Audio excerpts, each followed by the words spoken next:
Thank you, Didi, Frank. It is indeed a pleasure to have among us this phenomenal woman, awesome person. Our club is a lot with children, and so having someone like this in our corner and addressing us is indeed an honor and a privilege. You know, we look forward to hearing from her. She's the Children's Advocate of Jamaica. She's also the National Rapporteur on Trafficking in Persons. She's co-chair of ISPCAN. For those of you who are wondering what that means, it's the International Society for the Prevention of Child Abuse and Child Neglect. So we have one powerful person among us. So join me in welcoming the Children's Advocate of Jamaica, Mrs. Diahann.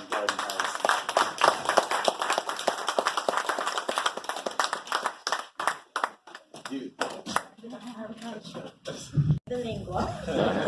So thanks for the very warm introduction. And thanks for setting me up.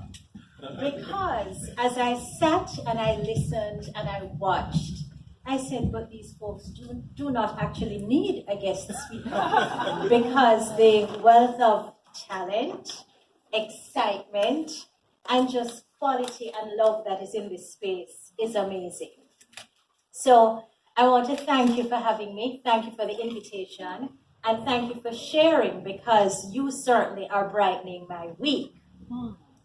So I don't want to get the salutations wrong, but I'm a stickler for protocol, so I'm going to try.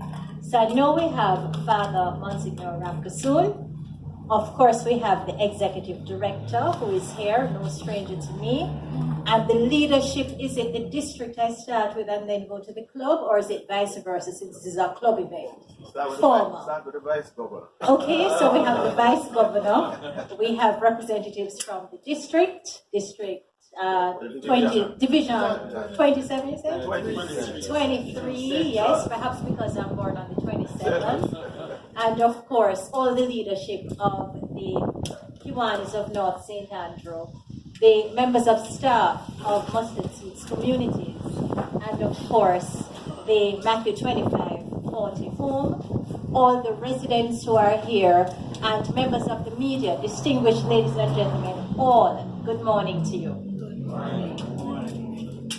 It was a great man who said, and perhaps the raffle chair can help me, that if the person guesses who the quote is from, they get a prize. So everybody can be great because anybody can serve. You don't have to have a college degree to serve.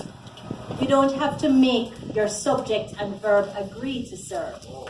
You only need a heart full of grace, a soul generated by love. And so I start the few words that I'll share with you this morning with the words of none other than famous civil rights activist, Dr. Martin Luther King. And I think it's a very significant place to start because often we feel that we have to be endowed and bestowed with many things before we can serve. And so this quotation from Dr. King tells us that we actually don't need any of that. All we need is a heart of grace. So for the young men who reside at Matthew 25-40, you too can serve. And the learning and the nurturing that you're being exposed to is in fact preparing you to do just that. Now I encourage you to reflect along with me on this less known quote from Dr. King. We all know about, I have a dream, yes? But this quote is just as important because it reminds us of the simplicity of service. Tap into your grace, tap into your inner self, and just think of your fellow human being. Simple, but yet profound, because it hits at the core of goodness to humanity, which we all need, not only to survive, but to thrive. This morning, it is this recognition by two stalwart institutions that stand as a beacon of service throughout Jamaica's history, and in fact across our landscape, that has brought us here for this very significant launch. The launch and the name of it caused me to go to Google. And I want to pause here to talk about the significance of the launch. Sensational solar raffle. You know what sensational means? Causing great public interest and excitement. Very good indeed. Very impressive or attractive. Such as you look sensation. So this is in fact a sensational and a significant event and a significant launch. Now going back to the two organizations which I've cited as stalwarts in their own right across this Jamaica land we love. It's a well-known secret that Kiwanis worldwide, have an insatiable appetite for service. Now we know that all service is good. But when you touch on what I consider to be my constituents, that is children, anyone under 18, and of course those who are transitioning out of that phase, you will understand that it strikes a very familiar and lively chord within me that hits close to home. Your motto, Kiwanis, of serving the children of the world, and your mission of improving the world one child and one community at a time, speaks volumes to your commitment and to your collective service, and we applaud you for that. The Kiwanis Club of North St. Andrew, through its various projects, initiatives, and the investment of its members' time, talent, and treasure, are testimony to that inner grace and your dedication through service, above self in many instances, to making Jamaica a better place. Equally commendable and noteworthy is the Mustard Seed Communities and its very long history of spiritual and practical and meaningful support for children and young people all across Jamaica. Mustard Seed has grown and blossomed, if you will, far beyond its beginnings in 1978, when it focused on the Mona Commons area and the abandoned and disabled children in its environs. The Bible has taught us, and it says, that you should have faith that is the size of a mustard seed, and nothing will be possible. Father and Miss Darcy, perhaps you can let us into the secret, but perhaps it is that faith that helped to sustain the mustard seed communities and to propel it from strength to strength over the years, to continue giving and to be reinventing as the landscape changes during your very long tenure, and brings at you, I think, curveballs that sometimes you're not even sure if you'll catch, but somehow you end up catching and doing. So for me, when I look at, as I said, the structure of these two organizations, this marriage can perhaps be described as a match made in heaven. You not only work together, but you clearly sing together, and you have great synergies that make great things happen. And in marriage and partnerships, we know that compatibility is important, and alignment feeds successful collaborations. Whether in partnerships of this sort, or relationships between two people, or relationships within a family, or within a community, alignment is important for successful and effective collaborations. So what then have we heard so far is the purpose of this sensational solar raffle and this particular partnership? It is to build out a transitional facility that is conducive to the adequate preparation of young men going out into the world. Young men who, I dare say, we need more than ever to step up to the plate and to take their rightful place in society. We're looking for young men, especially at this time in Jamaica, who build up and don't tear down. Men who deliver and don't disappoint. Men in whom we can be well pleased, and men in whom we can have confidence. So what do we need from this transitional space and from the stakeholders? Now I pause because the news since the start of the year has been particularly active. And the term transitional facility has been of particular focus.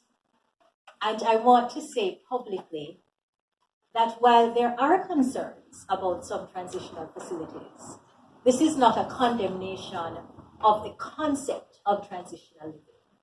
Because as far as I see it, it's very essential to the continuing purpose, which is nurturing, building, caring, and planting persons properly on their 2 feet. What we need to be careful of, though, and I will not resile from this, is to ensure that we don't just have a transitional building, but we have transitional quality that will serve the members whom we are targeting and whom we have assisted so far to transition into the wider society with ease, with confidence, and with competence. And so I want to commend the Kiwanis Club of North St. Andrew for not just thinking about the building. As I listened, I saw that the building was phase 3. So what it means is that you are right where I'm at, which is it's about the substance that you're pouring into these residents who will occupy the building. So yes, we want conducive surroundings. Yes, we want something that will be effective shelter, that will give you that comfort that you need. But even more important than that are the values that are going to accompany the residents, the values that are going to bind those who are interacting with the residents, and the values that are going to have the residents understand the importance of a couple of things. And I'll start with some of these things. The first is the importance of believing in self. The importance of understanding that you do no one a favor when you small up yourself because you think you're not important. There is great power in stepping into your own purpose. Each human being is a representative of Jesus, yeah? God made us in his own likeness and his image. So that means if we start from a place where we think that we are small and not deserving and not worthy, we're being ungrateful. We're flying in the face of the maker and the creator who says that you are born with purpose. So we need to have that belief in self.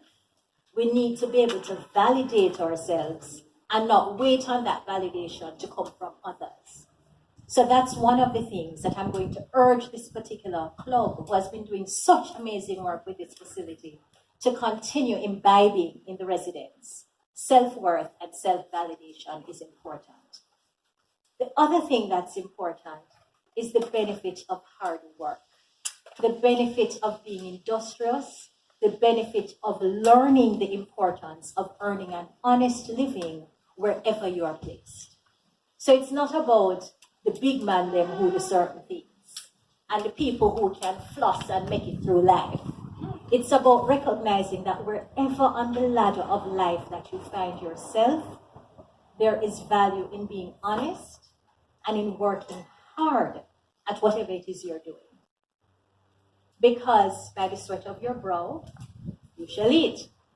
And in my own view, if many of our youngsters, and I have to emphasize our boys, based on what the statistics tell us, if many of our boys and young men understood that you eat by the sweat of your brow, then perhaps the involvement with gangs, scamming, other forms of criminality would not be as prevalent. The desire to get but not put in the sweat and the tears, the desire to be and to live a certain life without earning it genuinely would not be as prevalent. So I'm going to ask you to put that on your checklist as well, the importance of hard work and being honest wherever you are, right? The other thing that's important is the need to recognize the role that your personal integrity plays in building the Jamaica that we want to inherit. Integrity is a word that I find that we band about. Everybody talks about it. Integrity and corruption, integrity and corruption. But I wonder sometimes how many of us personalize that to our own contribution to that mantra of integrity and corruption. Is it that we think that that is something that the country is to have? our leaders are to have, but we have no role to play in creating that kind of society? Is it that we always wait to see what they're going to do because we know that in Jamaica corruption is rampant? Or do we stop to think about the little things that we may do that sometimes can twist the quilt of the Jamaican fabric, the fabric of our society that we're weaving, to create that impression that corruption and the integrity of some of us as members of the society are not really where they should be? How often do we introspect to think about the things that we may do in our everyday comings and goings that are not so appropriate? And when we do transgress, how honest are we to say, I've done this, and so I need to step back and change how I do certain things? Or I need to accept responsibility because this wasn't my intention, but this is what has now, materialized. How honest are we about that? And so I think that the Kiwanis Club of North St. Andrew, that has a plethora of upstanding men in society, upstanding because of the values that you emulate and you project and that you adhere to. You are particularly placed to have these kinds of conversations with the residents of this particular transitional facility. So it's not necessarily about waiting for something to happen. It's owning your role in creating that something that you're hoping will happen. So it's about that self-responsibility of seeing ourselves wherever we are as a part of the solution that we're all craving. We have to create the Jamaica that we want to live in. We have to create the reality that we aspire towards. The fourth thing that I will ask you to put on your checklist, Kiwanians, is the importance of grace. The importance of centering self and again realizing that it takes nothing to care. It takes nothing to care. You may think, I'm living in a transitional facility and I have nothing to give. A kind word is giving. Being empathetic is giving. It may not be something tangible or material, but when you exhibit true care for your brother, it means that you're giving him that validation that he knows now that you understand that he matters. And sometimes that's the best gift that you can give to someone else. Recognizing that they are valuable, that they're meaningful, and that you understand that value.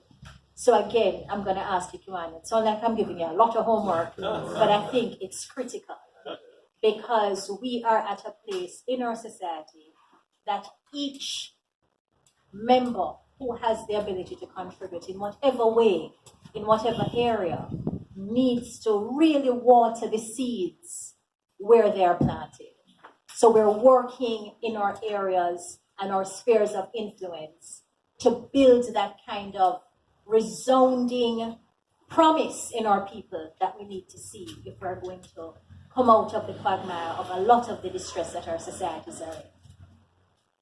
So I close with looking at the scripture, because of course with a name like Matthew 25 verse 40, what do you expect? And it says, whatever you did for one of the least of these brothers and sisters of mine, you did for me. So let that power our service. Let us also be powered by the buzzwords I've mentioned. Self-validation, integrity, absence of corruption, and the need to ensure that we have a transitional space that is a beautiful state-of-the-art building, and I look forward to an invitation to visit when it is completed, but also that the values that will redound to the benefit of the various occupants that will pass through this facility will be inculcated not just by the Kimanians, but certainly by the members of staff and the wider mustard seed communities so that we will have a transitional space that we can speak about, that we can be proud of, and that we can hold up as an example of how transitional facilities ought to be run in Jamaica. Thank you. So very much. Very timely presentation. In fact, I wish I had the beauty of saying thanks, but that will be somebody else's responsibility. Very powerful. Thank you very much. But before the vote of thanks, I'm gonna invite Mrs. Gordon Harrison and our president just to do a photo op for this.